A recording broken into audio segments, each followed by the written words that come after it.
Issues and Tissue, a contemporary magazine program that engages and discusses issues of development within and outside the state. The program brings to the fore ranging topics like education, politics, agriculture, just name it, while we examine the nitty-gritty of the issue in focus. Join me, BC Akpaida, every Wednesday on African Independent Television, AIT, for an exciting time. Issues and Tissue. If we can think it, we can discuss it.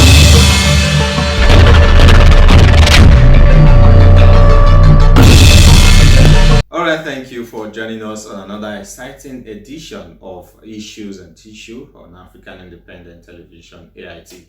My name is Nosarime Uso, and it's good to be in the studio again and on the program with you. Now, our topic of discussion today is Nigeria and its economy. Of course, a lot of us have always spoken about, diversifying, moving from dependence on oil and, going into production, agriculture, and what have you. Now, I will have Dr. Caesar Iyayi on set with us today, and we will be discussing his book titled The ABC of Industrializing Nigeria. Of course, telling us how Nigeria can actually begin to manufacture things that its citizens consume rather than importing from other foreign countries. I will go on a short break, and then once we come back, we'll be joining Dr. Iyayi on set. Issues and Tissue. If we can think it, we can discuss it.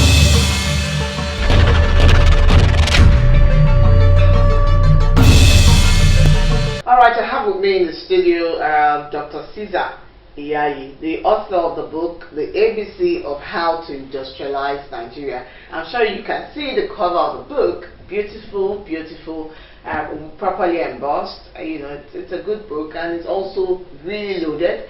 I've actually gone through it, and indeed, the ABC of how to, turn this nation around is in this copy. It's good to have you in the studio, Dr. Caesar. Thank you, thank you. Well, what's the inspiration? Why did you choose to write this? I believe in Nigeria. I believe that we have the capacity to develop our country, and I'm disturbed by the fact that black people the world over have never contributed to the development of mankind. I don't say that with sarcasm, but I'm saying that as a matter of reality. When you hear that black people thrived, maybe you hear that a Nigerian wrote the fastest computer program in the US, but under Nigerians, under black leadership, we have not been able to do that. And this book is a very simple book. I'm not here to talk about the problem of Nigeria. We all know what our problems are. Because I hear people talk about problems. For me, I'm talking about solutions. I have looked at all the problems that we have. People think it's corruption, people think it's bad politicians, and I always ask, if you remove this politician, where is the angel you are going to bring? So within the context of all these problems that we have, what can we do? That is what this book is talking about. I have looked at it, and I discovered, so during that COVID debacle where we were compelled to sit in one place, couldn't do business, and I said, okay, my friends started calling me, all these thoughts we have been having about Nigeria, do a book now. So I sat down and I started writing. And my research was able to discern that our problems can be solved. Why? One, we have the largest gas reserve in Africa. We are number 9 in the world at 5.47 trillion cubic meter. We have enough gas to power the whole of Africa. So, what is important about gas? Do you know that we produce about 3,000 to 4,000 megawatts of power? South Africa, they have no gas, they have coal. They go underground and dig to bring out coal, and they produce 63,000 megawatts of power. So we are miles apart. Therefore, what do we do with our gas? Because we are interested in oil, when you drill for oil, as soon as you hit oil, the gas will come out, and then we'll set it ablaze for safety reasons. I am appealing to the sitting president and the governors that they should come to a synergy and design a program that will allow Nigeria entrepreneurs to tap into the gas that we are wasting and use it for free. What are we going to do with it? I don't want to sectionalize the country because I believe that Nigeria is even too small the way it is. We need more. So the program that I have designed, I've broken it down into 3 stages. You have the immediate term, you have the medium term, and then the long term. The long term is not as long as you think. The immediate term is between 1 and 1.5 years. Medium term is 1.5 years to about 3 years or so. Long term is 3.5 years and upwards. Why did I do that? Somebody that's elected to serve as a president or as a governor, he has only 4 years. So he doesn't have the incentive to start planning for the next 15 years. So he wants something that he can plan for and he can see results within a short time. Everybody wants to see results. So the results can be achieved. How? If the federal government and the state government are able to come together, the first thing I want them to do so that the whole country can be carried along is for every state in the federation to have an industrial zone in the area where we are burning our gas. The idea that we should take gas from south to Maduguri, to Lagos, to Kano, that will be medium and long-term plan, and I will tell you how that can be done. But if you want to start something today, if somebody is a governor and has 2 years to go, he has not been able to do anything in terms of manufacturing, he still has a good chance to do something. Because my definition of a successful government, whether president or governor, is the government that is able to encourage, to galvanize our entrepreneurs, indigenous entrepreneurs, to start producing what we consume, made in Nigeria by Nigerians, from the elements. I'm not talking about bringing in the parts of this telephone and then you assemble it and say made in Nigeria. We are deceiving ourselves by all that. What I'm talking about is that you want to make this telephone, you ask yourself, what do you really have here? Or you want to make a solar panel, what do you really have in a solar panel? I like to talk about solar panel because we have the raw material everywhere. Silicon is the second most abundant element on the earth crust, and that is the stuff that you make glass from. That is the stuff that you make solar cells from. So you can make a solar panel from silicon. Sharp sand, you make glass. You have glass, this is glass. Now assuming this is solar panel, this is glass. In the middle you have a solar cell, which you make from silicon dioxide. Now, it's not a compound, but it's of a higher grade of silicon because you have 2 atoms of oxygen attached to silicon. And that is called quartz. If you go to a donut and you go to the far north, it's everywhere in huge quantity. So if we want to produce solar panels now, we can do it. We can do it right here in Nigeria, immediately.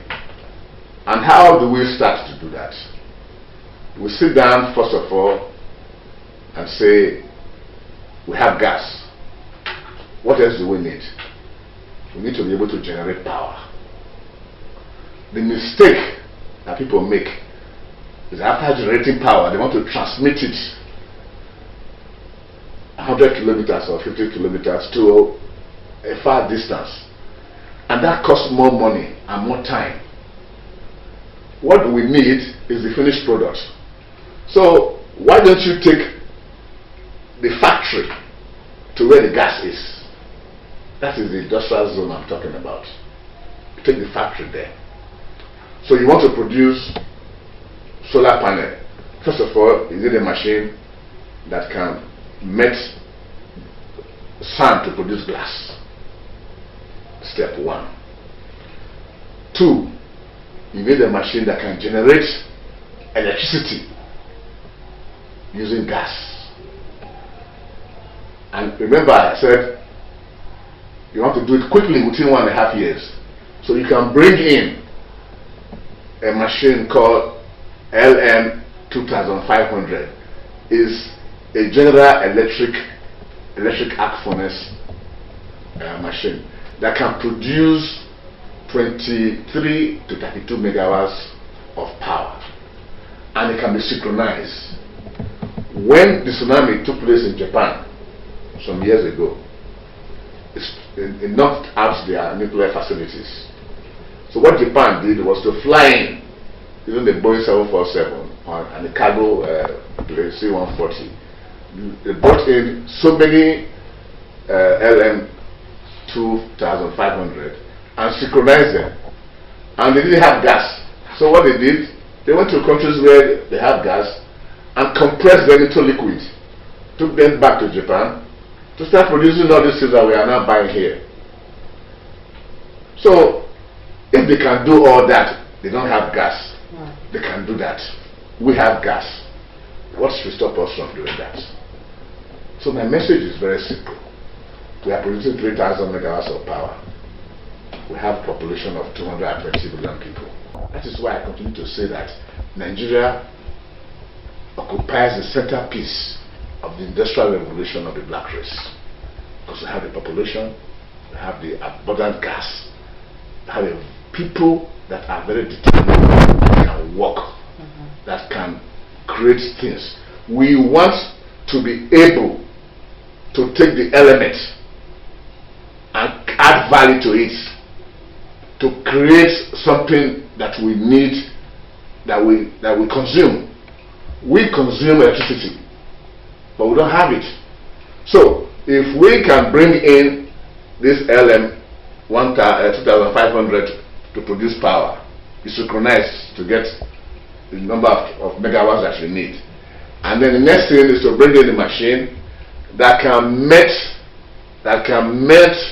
sand to liquid. At 1700 degrees Celsius, you can melt sand to liquid and make glass. Judging from your level of success in business and the experience you've had over the period, how easy do you think it is achieving some of these things in Nigeria? Like they say, talk is cheap, but putting those talk into action has been the challenge. If you put 300 clergymen in a hall like this, and there's no vision, there's no leadership, you have a crowd. That is why I'm talking about the vision, a leader that will provide that vision.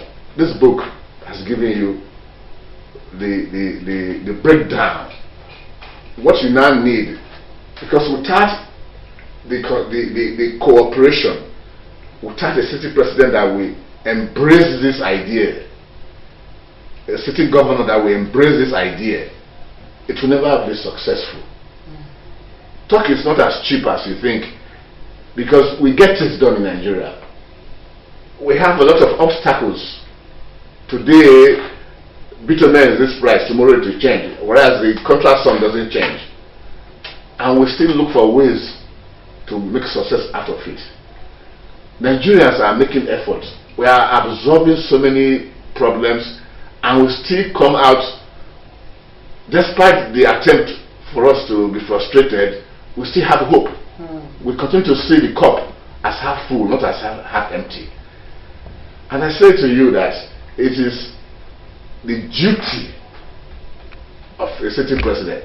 There is nobody that has served Nigeria whether as a governor or as a president, that has been successful, because they did not do anything to encourage the industrial sector to manufacture what we are consuming. What kind of a country are we when we import everything that we consume? When we have the resources, we are not able to do that. So talk is not cheap. What is needed is commitment. We are not asking the state government or the federal government to go and set up any industry, because we know that they are grossly inefficient in managing things. 20 years ago, the banking system was in disarray. The bank could not even loan anybody 5 billion. But today, there's been a transformation, despite the attempt by 419 to hack into the banking system and embezzle the money. The banking system has been able to maintain sanity. So if it can be done within the banking sector, why can't it be done in the manufacturing sector? We need the federal government, the president, the governors to support this idea, so that Nigerians will be encouraged to invest in Nigeria. Yes, of course. We'll get back to you. Let's just take a quick break. We'll be right back after the break. Issues and tissue. If we can think it, we can discuss it.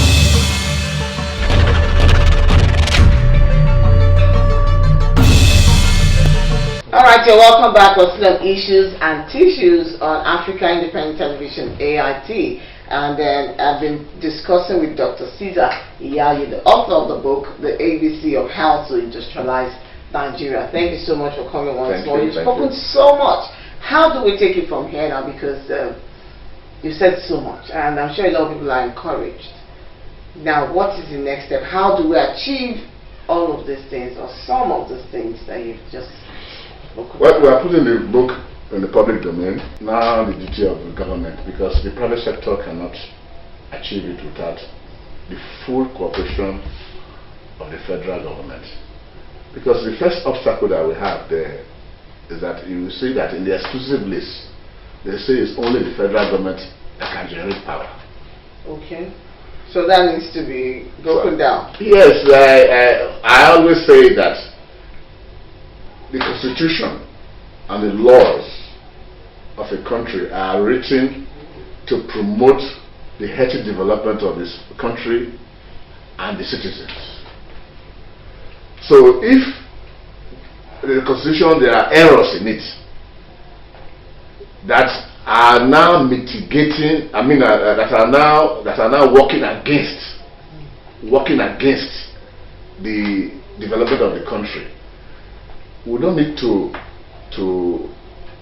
we should take it as a very urgent matter, yes, and look for other ways, because you need to tell of the House of Rep and Senate and all that to change one item in the Constitution.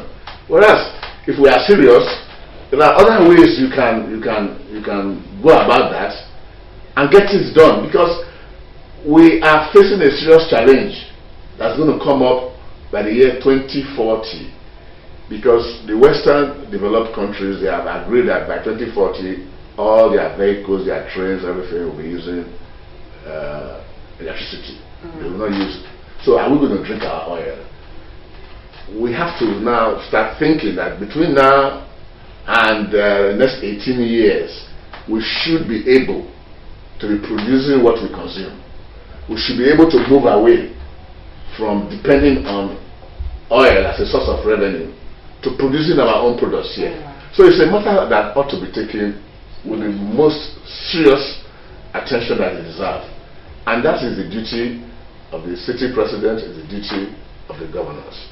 Just talking about trying to empower people. You want to give 5,000 naira to 40 million Nigerians. What would 5,000 do for anybody?